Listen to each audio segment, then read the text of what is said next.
행복의 기원 서은국. 행복, 감정은 삶의 목적이 아닌 수단이라고 생각을 뒤집어 보았다. 행복은 생존에 필요한 도구야. 친구들에게 하던 이 말을 책으로 쓰면 어떨까 하는 생각을 10년 전에 하였다. 행복의 가장 큰 결정 변인이 유전이라는 점을 과연 얼마나 많은 사람이 알고 있을지 궁금하다. 이 책은 행복을 소재로 한 다른 책들과 크게 세 가지 점에서 차별점이 있다고 생각한다. 첫째, 여타 많은 책의 주된 관심은 어떻게 하면 행복해지는가다. 영어로 표현하자면 how를 묻고 있다. 반면에 이 책의 핵심 질문은 why다. 왜 인간은 행복이라는 경험을 할까? 또 이 경험이 가지고 있는 본질적인 역할은 무엇일까? 둘째, 이 책은 행복의 이성적인 면보다 본능적이고 동물적인 면에 더 관심을 두고 있다. 셋째, 이 책은 행복에 대한 통상적인 사고의 틀에서 벗어나고자 했다. 꿀과 행복, 그 자체가 존재의 목적이 아니라 둘 다 생존을 위한 수단일 뿐이다. 간단히 말해 행복하기 위해 사는 것이 아니라 살기 위해 행복감을 느끼도록 설계된 것이 인간이다. 뚜렷한 결론은 인간의 행복과 불행, 이 둘의 공통된 원천은 사람이라는 것이다. 세상의 많은 책이 행복해지기 위해 의미를 찾아라, 가진 것에 만족해라, 긍정적인 생각을 해라 같은 조언을 한다. 즉, 생각을 바꾸라는 것이다. 맞는 말 같지만 곰곰이 생각해보면 공허한 말장난 같기도 하다. 왜 생각을 바꾸는 것만으로는 행복해지지 어려운 걸까? 결론부터 말하자면 이렇다. 행복은 사람 안에서 만들어지는 복잡한 경험이고, 생각은 그의 특성 중 아주 작은 일부분이기 때문이다. 사실 인간의 모든 경험은 뇌에서 만들어내는 마법과 같은 놀라운 쇼라고 할 수 있다. 예를 들면 빨간 사과, 빨간색은 사과 안에 있는 것이 아니라 사과 표면에 반사된 빛의 파장이 우리의 시각 세포를 흥분시키고, 이 신경 반응을 뇌에서 합성해 빨갛다라는 경험을 만들어내는 것이다. 만약 빨간색이 사과 자체에 묻어 있다면 사과는 항상 빨갛게 보여야 할 것이다. 하지만 생명인 내 친구에게 사과는 빨갛게 보인 적이 없다. 즉, 사과의 빨간색은 사과 속에 있는 것이 아니라 그것을 본 사람의 머릿속에 생겨나는 경험이다. 행복도 마찬가지다. 우리가 용돈을 받고 즐거워할 때 느끼는 행복 역시 돈 자체에 있는 것이 아니다. 사과의 빨간색처럼 행복감도 뇌에서 합성된 경험이다.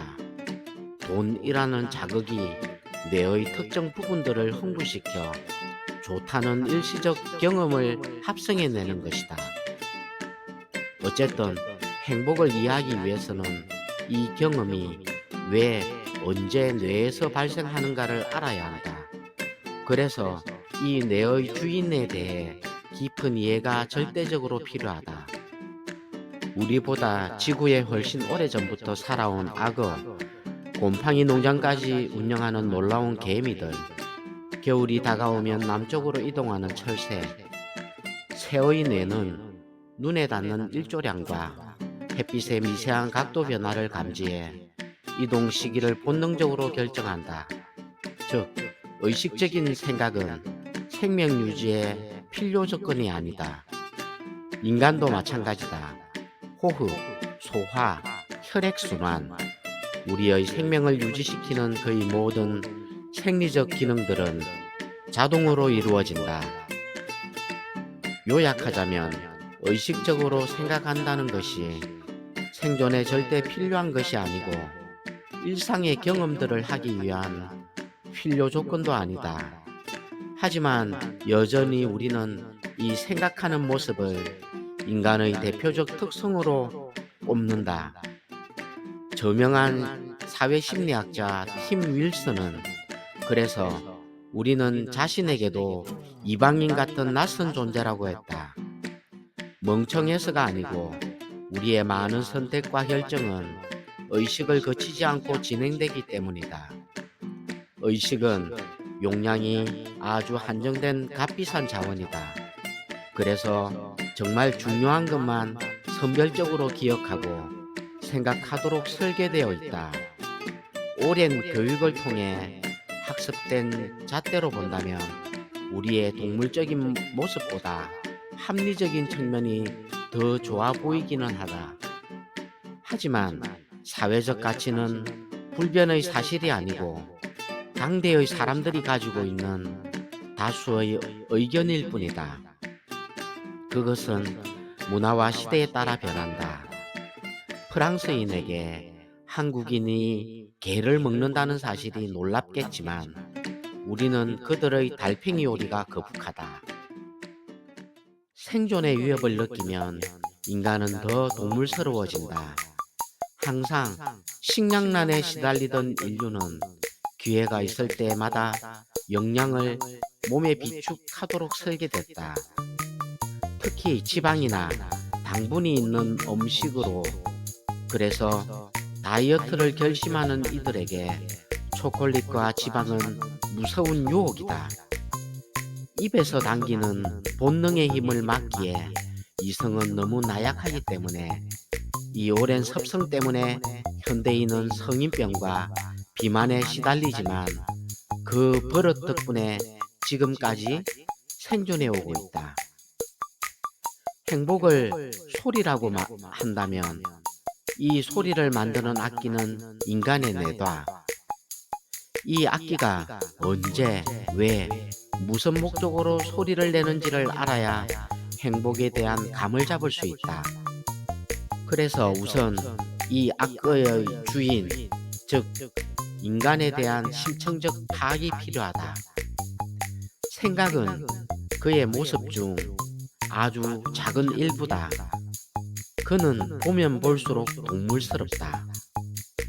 뇌는 살벌한 생존 경쟁에서 살아남은 조상들이 우리에게 물려준 일종의 생존 지침서다. 뇌는 생존 경쟁에서 직면하게 되는 과제들이 무엇이고 이들을 가장 효과적으로 해결하는 방법은 무엇인지를 담고 있는 수백만 년간의 생존 기록서다. 시간을 1년으로 압축한다면 인간이 문명 생활을 한 시간은 365일 중 고작 2시간 정도다. 364일 22시간은 피비린내 나는 싸움과 사냥, 그리고 짝짓기에만 전념하며 살아왔다. 동물이기 때문에. 그러나 우리는 1년 중 고작 이 2시간에 불과한 이 모습에 너무나 익숙해져 있다. 그래서 어처구니 없게도 우리는 더 이상 동물이 아닌 줄 안다. 인간은 여전히 100% 동물이다. 바로 이것이 최근 심리학계를 뒤흔드는 연구들의 공통점이다. 우리의 동물스러움을 엿볼 수 있는 수많은 연구 중 몇 가지를 소개한다. 모든 문화에서 친인척 간 성관계는 금기시된다. 근본적인 이유는 근친관계에서 태어난 아이가 유전자에 별연도리가 생겨 생식 기능을 잃을 확률이 높기 때문이다. 결국 혈통이 끊어지기 때문에 진화 과정에서 근친관계를 방지하는 것은 아주 중요한 과제였다. 그래서 일종의 근친 감지 시스템을 동물들은 보유하고 있다. 미국 66개 도시의 소비 형태를 분석해보면 여자보다 남자가 더 많이 사는 곳일수록 남자들의 과소비가 심하다고 한다. 짝짓기 경쟁이 심할수록 무리한 지출을 해서라도 이성을 유혹하겠다는 뜻이다. 돌 대신 돈을 무기로 들었을 뿐 구석기 시대의 수컷과 뭐가 다른가? 행복은 누군가에 의해 경험되어야만 성립되는 현상이고 그 누군가는 인간이다. 그러므로 인간을 어떤 존재로 보느냐에 따라 행복의 정체도 크게 달라진다. 자연의 그 어떤 것도 그냥 존재하는 것이 아니며 분명한 이유와 목적을 품고 있다는 생각, 이 목적론적 사고의 원조가 바로 아리스토텔레스다. 아리스토텔레스의 인생관 또한 다분히 목적론적이다. 행복이 최고의 선이라는 기초 위에 현재의 행복 연구는 세워졌다. 하지만 이 생각은 한 철학자가 가졌던 개인적인 견해일 뿐 과학적으로 증명된 사실이 아님을 강조할 필요가 있다. 견해와 사실은 명백히 다르다. 지구가 평평하다는 것이 중세의 지배적인 견해였지만 사실은 아니다. 찰스 다윈이 가진 생각의 뿌리는 토마스 웰서스의 인구론이다. 그것을 통해 다윈은 모든 생명체가 번식하며 살아가기에 지구 자원이 턱없이 모자란다는 점을 깨달는다. 자연의 질서가 유지된다는 것은 누군가가 수명을 채우지 못하고 꾸준히 죽기 때문이다. 그렇다면 누가 살고 누가 죽는가? 진화론은 이 치열한 생존 경쟁이 진행되는 과정을 체계적으로 설명한다. 그는 생존의 목적이 단지 살아 숨쉬는 것이 아님을 깨닫는다. 생명체는 후세에 자기의 유전자를 남겨야 하며 이때 넘어야 할 엄청난 장벽이 성공적인 짝짓기다. 이것이 공작새가 사치스러운 꼬리를 가진 이유다. 생명체가 가진 모든 생김새와 습성은 우연의 산물이 아니라 생존과 짝짓기를 위한 도구라는 점이다. 동물의 모든 특성은 생존과 번식이라는 뚜렷한 목적을 달성하기 위한 도구다. 특히 모든이란 단어에 주목하자. 위트는 창의성의 표현이며 창의성이 높은 사람은 멋진 꼬리를 소유한 인간 공작새가 되는 셈이다. 피카소, 그는 한결같은 꾸준함을 가진 인간이 아니었다. 붓을 한참 내려놓고 있다가 갑자기 예술 속 창의력이 폭발하곤 했다. 그 광적인 시기는 그의 삶에 새로운 여인이 등장하는 시점들과 일치한다. 심리학자들이 이 현상에 붙인 이름은 매우 적절하다. 피카소 효과. 피카소는 창의력을 발휘하기 위해 산 것이 아니다. 보다 진화론적 해석은 피카소라는 한 생명체가 그의 본질적인 목적, 유전자를 남기는 일을 위해 창의력이라는 도구를 사용했다고 보는 것이다. 창의력과 마찬가지로 행복도 생존을 위한 중요한 쓰임새가 있는 것은 아닐까? 행복은 삶의 최종 목적이라는 것이 철학자들의 의견이었지만 사실은 행복 또한 생존에 필요한 도구에 불과한 것 아닐까? 마치 피카소의 창의성 같은. 행복에 대해서도 왜? 라는 질문을 던질 때가 왔다고 생각한다. 왜 인간은 행복을 느끼는가? 사실 여기에 대한 답이 이 책의 핵심 내용이다.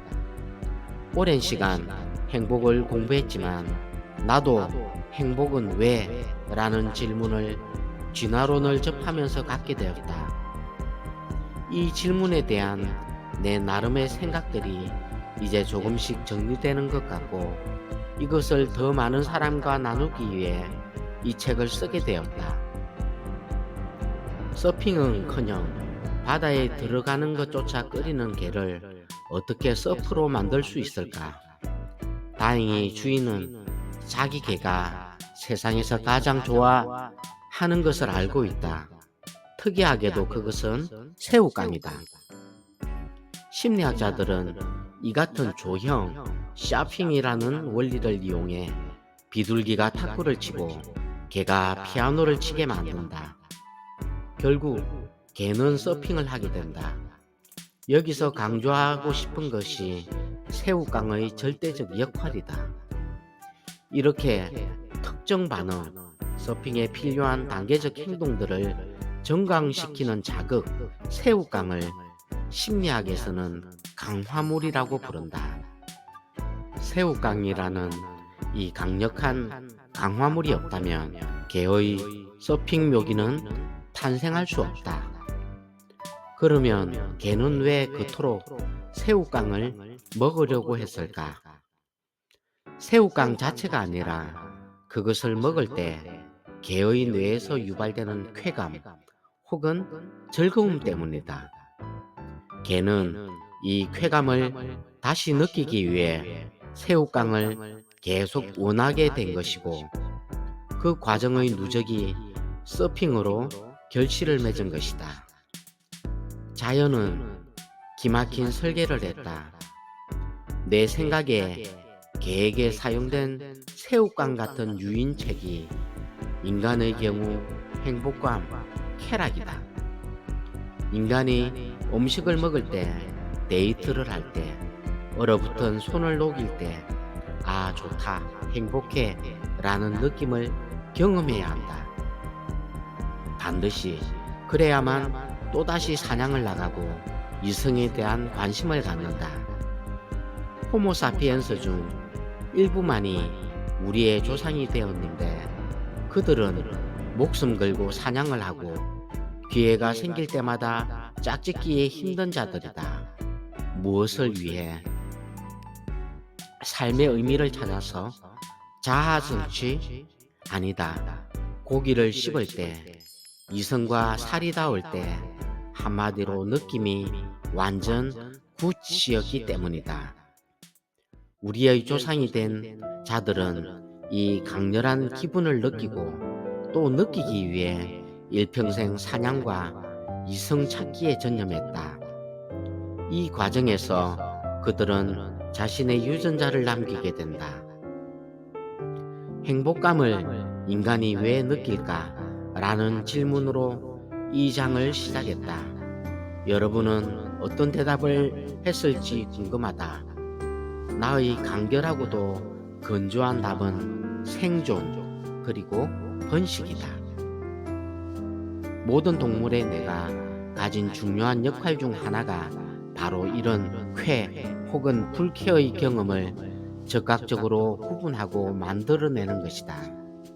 인간이 느끼는 쾌감은 뇌의 여러 부위가 만들어내는 합작품이지만 역시 시상하부가 큰 역할을 한다. 그리고 쥐와 마찬가지로 쾌감과 연합된 경험을 기억 속에 확실히 남겨놓는다. 첫사랑, 그때 그곳, 그 맛을 절대 잊지 못하게 만든다. 행복의 핵심은 부정적 정서에 비해 긍정적 정서 경험을 일상에서 더 자주 느끼는 것이다. 이 쾌감의 빈도가 행복을 결정적으로 좌우한다. 많은 현대인의 삶이 행복 관역을 제대로 못 마치는 이유가 쾌락의 중요성을 과소평가하기 때문이다. 쾌와 불쾌의 감정은 나설 때와 물러설 때를 알려주는 생존 신호등이다. 불쾌의 감정은 해로운 것으로부터 우리를 보호하는 빨간 신호등이다. 이 신호를 무시하면 몇 번은 운 좋게 살 수 있어도 결국에는 비극적인 종말을 맞는다. 행복한 사람은 쉽게 말해 이 쾌감 신호가 자주 울리는 뇌를 가진 자다. 동전 탐지기의 신호가 아무 때나 울리지 않듯 행복 전구도 선별적으로 켜진다. 그렇다면 우리 뇌의 행복 전구는 언제 그리고 무엇에 접근할 때 가장 확실하게 켜질까? 인간이 경험하는 가장 강렬한 고통과 기쁨은 모두 사람에게서 비롯된다. 그래서 시대와 문화를 막론하고 인간이 치르는 가장 성대한 의식들은 사람들과의 만남, 결혼, 탄생 혹은 이별, 장래를 위한 것들이다. 왜 이토록 인간은 서로를 필요로 할까? 매가 혼자 있는 비둘기를 습격할 때 사냥에 성공할 확률은 약 80%다. 하지만 비둘기가 다른 친구 10마리와 함께 있을 때는 60%, 50마리와 함께 할 때는 10% 이하로 매의 사냥 성공률이 떨어진다. 포유류는 자기 혼자 유전자를 남길 수 없다. 아무리 사냥을 잘 해도 짝짓기 상대가 없는 동물은 지구에서 사라졌다. 현대 생활은 맹수나 배고픔의 위협으로부터는 비교적 자유롭지만 여전히 짝짓기는 절대적인 생존 과제로 남아있다. 미국 다트머스 대학의 마이클 가자니가 교수는 세계에서 가장 저명한 뇌과학자로 꼽힌다. 최근 그는 자신의 책에서 큰 질문 하나를 던졌다. 인간의 뇌는 도대체 무엇을 위해 설계되었을까? 일평생의 연구를 토대로 그가 내린 결론은 인간관계를 잘하기 위해서다. 정리하자면 호모사피엔스라는 동물의 진화 여정에서 집단으로부터의 소외나 고립은 죽음을 뜻했다. 우리는 사회적 인간의 유전자를 받았고 그것을 통해 사회적 생존 비법을 전수받았다. 이 생존 비법 패키지를 뜯어보면 두 가지 중요한 내용물이 나온다. 하나는 고통이라는 경험이다. 고통을 경험하지 못하는 동물은 오래 살 수 없다. 다리에 박힌 못이 아프지 않으면 치료하지 않을 것이고 결국 목숨까지도 잃을 수 있다.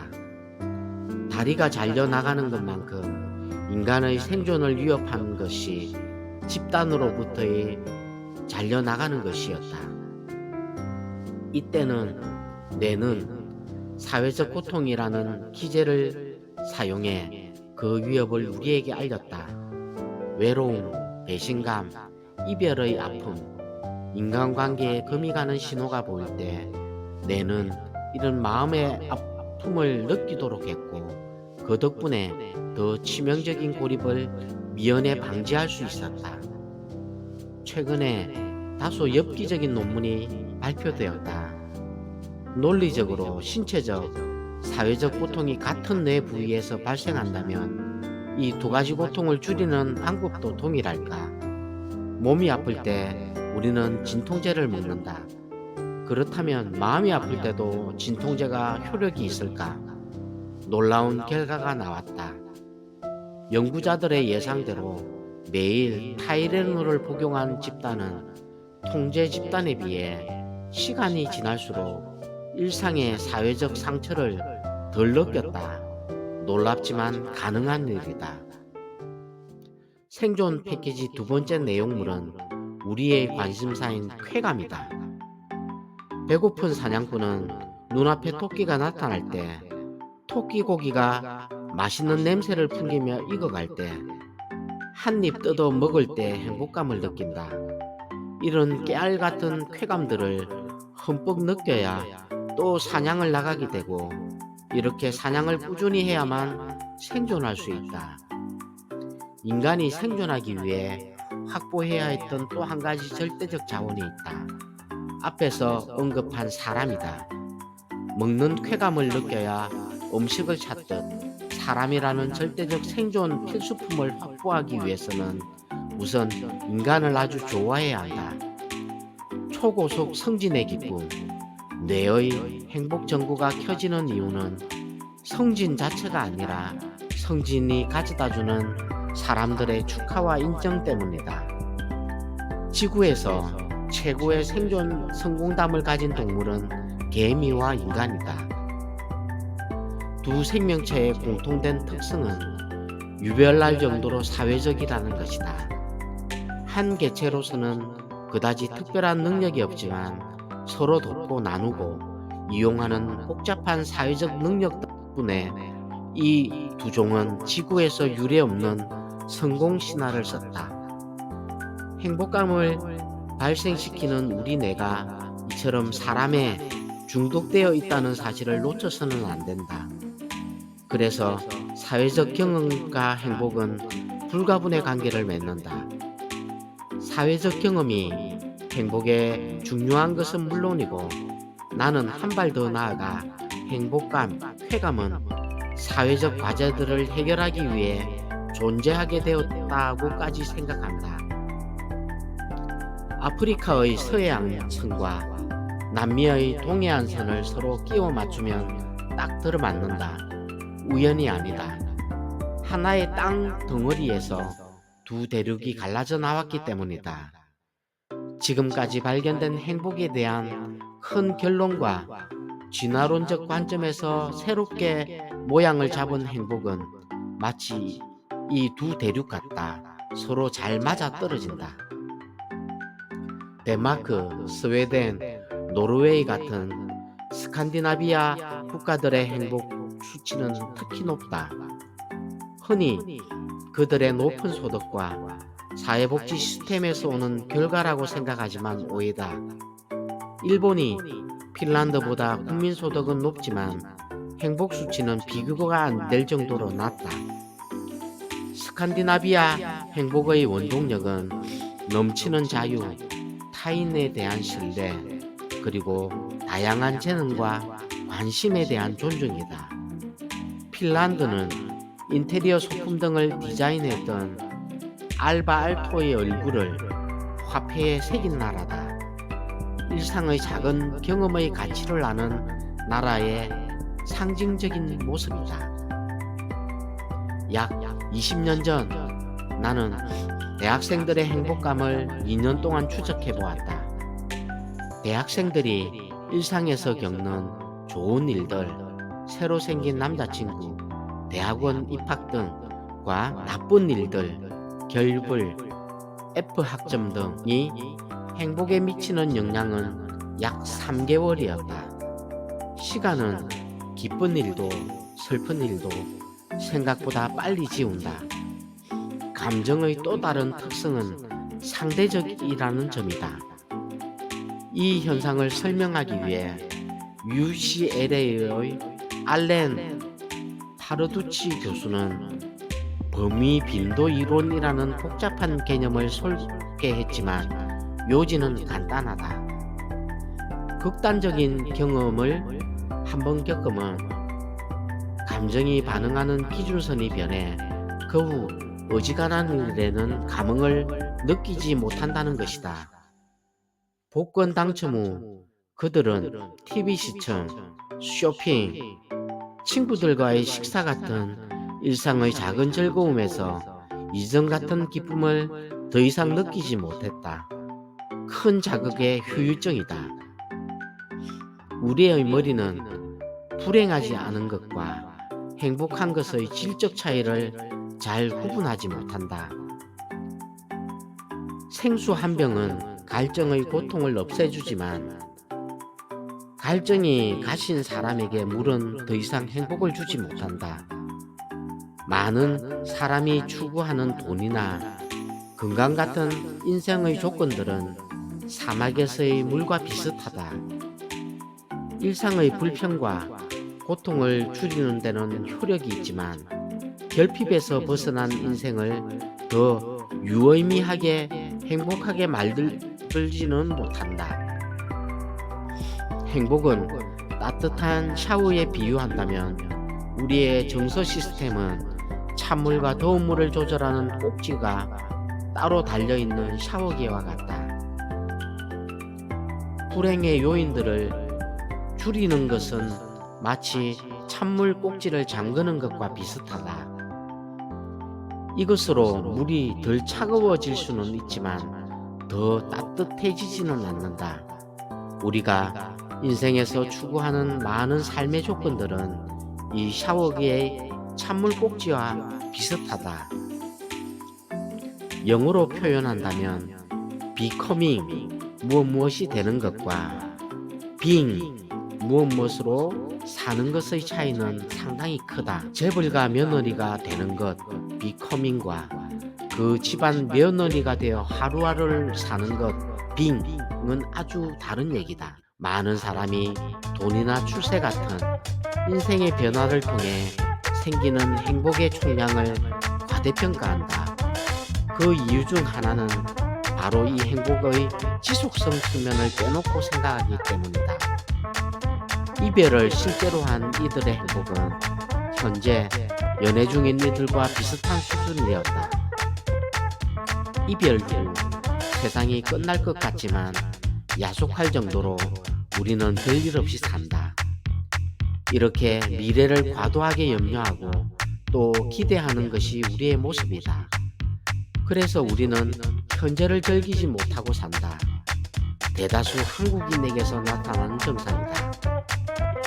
많은 사람이 미래에 무엇이 되기 위해 전력 질주한다. 이렇게 비커밍에 눈을 두고 살지만 정작 행복이 담겨 있는 것은 빙이다. 여기서 매우 중요한 점은 이런 생존 행위는 반복적으로 이루어져야 한다는 사실이다. 오늘 아무리 영양가 높은 음식을 먹어도 살기 위해서는 내일 또 사냥을 해야 한다. 사냥의 의욕이 다시 생기기 위해 필요 조건이 있다. 오늘 고기를 씹으며 느낀 쾌감이 곧 사라져야 하는 것이다. 쾌감 수준이 원점으로 돌아가는 이것, 초기화 과정이 있어야만 그 쾌감을 유발한 그 무엇, 고기를 다시 찾는다. 이 무한 반복의 생존 사이클이 지속되기 위해 절대적으로 필요한 조건 중 하나가 쾌감의 소멸이다. 쾌락은 생존을 위해 설계된 경험이고 그것이 제 기능을 하기 위해서는 본래 값으로 돌아가는 초기화가 반드시 필요하다. 이것이 적응이라는 현상이 일어나는 생물학적 이유다. 그래서 행복은 한 방으로 해결되는 것이 아니다. 모든 쾌락은 곧 소멸되기 때문에 커다란 기쁨 한 번보다 작은 기쁨을 여러 번 느끼는 것이 절대적이다.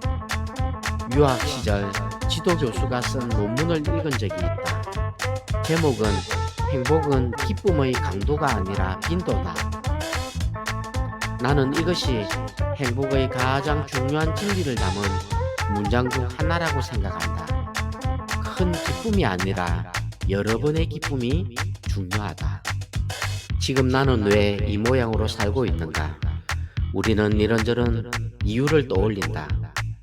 부모를 잘 만나서 혹은 잘못 만나서 대학 전공 때문에 기타 등등 조금씩은 모두 관련이 있겠지만 무엇을 하며 어떤 인생을 사느냐를 결정하는데 상당히 큰 목을 차지하는 것은 바로 자신의 성격이다. 우리는 살면서 9.11의 남타워 같은 극단적인 상황을 자주 경험하지는 않는다. 하지만 성격은 평생 동안 자신이 내리는 크고 작은 결정에 꾸준히 영향을 미친다. 성격에 따라 친구를 고르고 직업을 택하고 주말에 무엇을 하느냐를 결정한다. 현재의 나는 상당 부분 이런 선택이 누적된 결과다.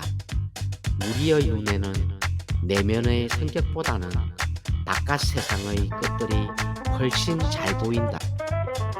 가령 차에서 내리는 사람의 성격은 보이지 않아도 그가 어떤 차에서 내렸는지는 알 수 있다. 그래서 그가 행복해 보이면 고급차 때문이라고 생각하기 쉽다.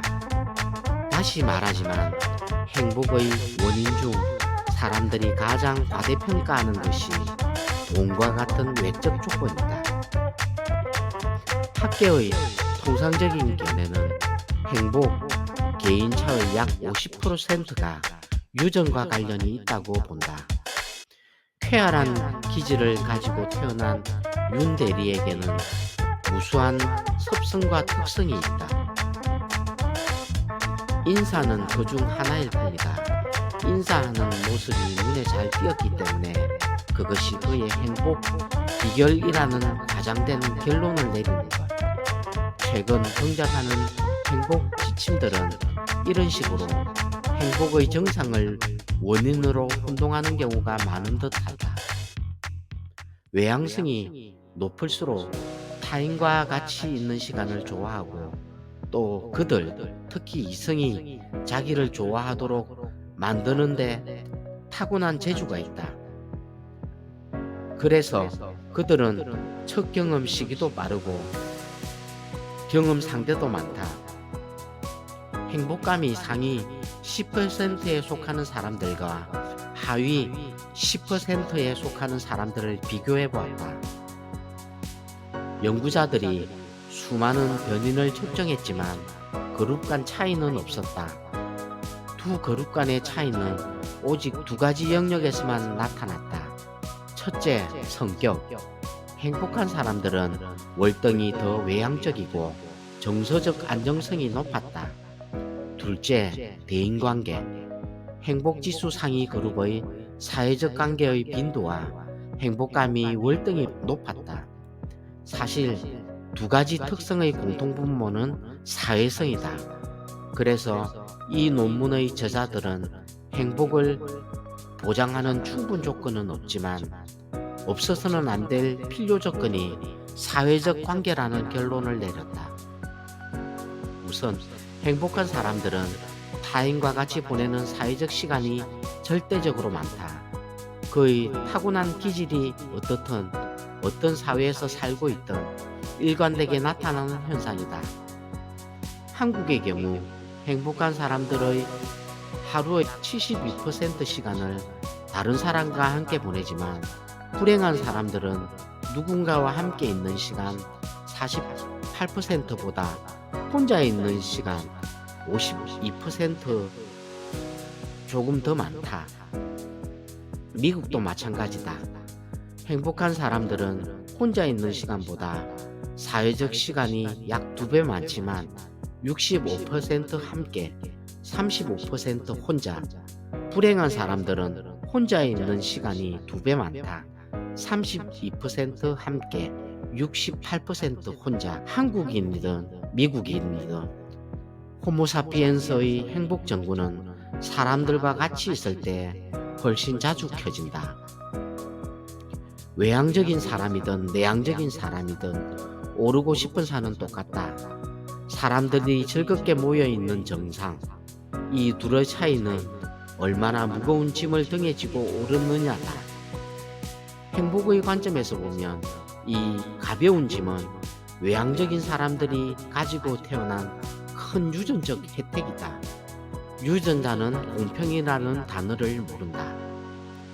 최근 주목받는 콜로라도 대학의 리프반 보벤 교수의 연구에 의하면 행복한 이들은 공연이나 여행 같은 경험을 사기 위한 지출이 많고 불행한 이들은 옷이나 물건 같은 물질 구매가 많은 것으로 나타났다. 행복과 관련해 경험보다 물질 구매가 불리한 점은 무엇일까? 경험, 여행에 비해 물질, 신상백에서 얻는 즐거움은 더 빨리 적응되어 사라지고 타인과의 상대적 비교를 더 자주 하게 된다. 경험 구매가 물질 구매보다 행복한 물질적 이유는 또다시 사람 때문이다. 일반적으로 경험, 뮤지컬 관념은 다른 사람들과 함께 소비하는 경우가 많고 물건, 면도기는 혼자 쓰기 위해 구매하는 경우가 많다. 경험 구매가 물질 구매보다 행복과 더 관련이 있는 이유다.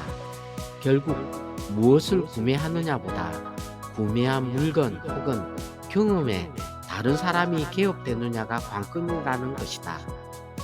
여기서 한 발 더 나아가 돈을 자신이 아닌 남을 위해 쓸 때 더 행복해진다는 연구들도 나오고 있다. 시간도 마찬가지다. 자원봉사자들이 높은 행복감을 경험하는 이유도 행복 관점에서 보면 시간이라는 자원을 현명하게, 즉 타인을 위해 쓰기 때문이다. 우리의 마음은 사회적 관계와 생존을 거의 동의어의로 혼동한다는 인상까지 받는다. 그래서 원초적 수준에서 추위는 위험은 사회적 고립이라는 메모가 우리 뇌의 어딘가에 붙어 있을 수도 있다. 거꾸로 따뜻함은 안전은 친구라는 쪽지도 어딘가 있을지 모른다. 왜 사람이 행복에 그토록 중요할까? 뇌는 우리의 행복에 일말의 관심도 없다. 우리에게 가장 중요한 것을 찾도록 하기 위해 뇌는 설계되었다. 그것은 생존과 직결되는 사람이다. 그래서 뇌는 사람이라는 생존 필수품과 대화하고 손잡고 사랑할 때 쾌감이라는 전구를 켜도록 설계된 것이다. 이렇게 보면 행복은 타인과 교류할 때 자동적으로 발생하는 일종의 부산물이라고 볼 수도 있다. 레바논에 이런 속담이 있다. 사람이 없다면 천국조차 갈 곳이 못 된다. 이 말을 거꾸로 생각해보자. 무엇을 하며 어떤 모양의 인생을 살던 사람으로 가득 찬 인생은 이미 반쯤 천국이라는 뜻이리라. 개인의 행복 수준은 외향성 같은 성격 특성과 깊은 관련이 있지만 그가 살고 있는 문화도 추가 요인으로 작용할 수 있다. 프랑스 축구선수 지단의 유명한 박치기 사건이 하나의 예가 될 수 있다. 왜 지단은 2006년 월드컵 결승전 그 중요한 순간에 격투기 선수로 변했을까? 나중에 밝혀진 바에 의하면 마테라치가 알제리 출신인 지단과 그의 여동생에 대해 인종차별적인 발언을 하며 지단의 기분을 긁었다고 한다. 프랑스 국기를 가슴에 단 대표 선수팀 주장회에서 순식간에 한 여동생의 오빠로 돌변한 것이다. 여러분이 프랑스인이었다면 지단이라는 인물에 대해 어떤 평가를 내렸을까? 이 대목에서 문화 차이가 등장한다. 프랑스는 이 사건 후 지단을 영웅으로 대접했다. 그의 박치기 장면을 조각 작품으로 만들어 프랑스 지성의 상징 퐁피두 센터 앞에 세워두었다. 개인의 가치와 감정을 최대한 존중하고 수용하는 문화. 한국, 일본, 싱가포르 이런 국가들이 가진 문화적 공통점은 무엇일까? 그리고 이 문화적 특성은 왜 개인의 행복감과 충돌하는 것일까?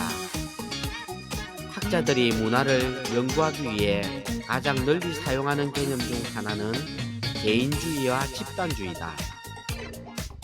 개인과 집단의 뜻이 정면 충돌할 때 누구의 손을 들어주느냐가 개인주의와 집단주의 문화의 핵심적인 차이다. 집단이 개인에게 때로 과도한 요구를 하고 이를 수용하지 않는 사람은 철없고 이기적이라는 낙인이 찍히는 문화는 집단주의적 성향이 강한 것이다. 한국, 일본, 싱가포르 같은 아시아의 행복 후진 국가들이 대표적인 예다. 개인주의는 국가의 경제 수준과 행복을 이어주는 일종의 접착제 역할을 한다. 우리가 살고 있는 집단주의 문화는 사람에 묻혀 사는 문화다. 그런데 왜 한국이나 일본 같은 초집단주의적 문화의 행복감은 오히려 예상치보다 낮을까? 언뜻 보면 모순이 있어 보인다. 좋은 사람과 대화하고 놀고 손잡는 것만큼 순수한 즐거움을 주는 것도 없지만 역으로 사람만큼 스트레스와 불쾌감을 주는 자극도 없다. 즉, 사람은 가장 절대적인 행복의 원인이기도 하지만 동시에 불행의 원인이 될 수도 있다. 우선 개인의 자유감, 개인주의 국가들이 높은 행복을 누리는 큰 이유가 여기에 있다. 하지만 집단의 응집력과 통일성을 강조하는 문화에서 이 부분은 뒷전으로 밀려나는 경우가 많다. 초등학교 때 소풍 전날 선생님께서 강조하시던 말씀이 나는 아직도 기억난다. 내일 소풍 가서 즐겁게 놀도록 단 개인 행동은 하지 말 것. 물론 사회의 일원으로 살며 타인의 평가와 의견을 경청하고 존중하는 자세는 필요하다. 하지만 그것이 내 인생의 유일한 나침반이 되면 문제가 발생하기 시작한다. 행복의 중요 요건 중 하나는 내 삶의 주인이 타인이 아닌 자신이 되어야 한다는 것이다. 타인을 의식하는 것이 습관이 되다 보면 내가 아닌 타인의 시각을 통해 매사를 판단하고 평가하게 된다. 심지어 자신의 행복마저도 행복은 나를 세상에 증명하는 자격증을 지정하는 것이 아니다. 어떤 잣대를 가지고 옳고 그름을 판단할 필요도 없고 누구와 우위를 매길 수도 없는 지극히 사적인 경험이 행복이다. 하지만 타인이 모든 판단 기준이 되면 내 행복마저도 왠지 남들로부터 인정받아야 될 것 같은 느낌이 든다. 내 인생의 가장 중요한 목표는 물질적 풍요다. 이 질문에 yes라고 답한 응답자 비율이 전 세계에서 가장 높은 나라 중 하나가 한국이다. 하루 세 끼조차 보장되지 않은 아프리카 사람들보다 한국인이 돈을 더 중시한다. 이것은 경제 상태가 아닌 어떤 문화적 가치가 개입되었다는 뜻이다. 본인의 경제 수준과 상관없이 사랑보다 돈을 중요하게 생각할수록 그의 행복도는 낮다. 과도한 물질주의와 행복 간의 마찰은 왜 일어날까? 약 3000년 전 인류가 돈이라는 것을 만들어내면서부터 인간의 나약함을 보완해 줄 수 있는 수단이 하나 더 생겨났다. 즉, 예전에는 생존 보호장치가 사람뿐이었지만 문화생활을 하면서부터 돈이 그 역할을 분담하게 된 것이다. 돈에 대한 생각을 할수록 사람에 대한 관심은 줄어든다고 한다. 최고의 과학 전문지 사이언스에 2006년 실린 논문에 의하면 돈은 사람에게 자기 충만감이라는 우쭐한 기분이 들게 만든다. 돈이 있으면 너희가 없어도 나 혼자 살 수 있어 같은 느낌. 돈의 존재감이 커지는 만큼 사람의 존재감은 작아졌다. 행복해지기 위해 돈에 집착할수록 정작 행복의 원천이 되는 사람으로부터는 멀어지는 모순이 발생한다. 사람이 행복의 가장 중요한 요소라고 했지만 여기서 중요한 전제 조건은 그 만남들이 나에게 즐거움과 편안함을 줄 때다. 그러나 다른 사람을 행복에 필요한 한정된 자원, 입시, 성진 등을 놓고 다투는 경쟁자로 생각하다 보면 타인에 대한 불신과 스트레스가 증가할 수밖에 없다.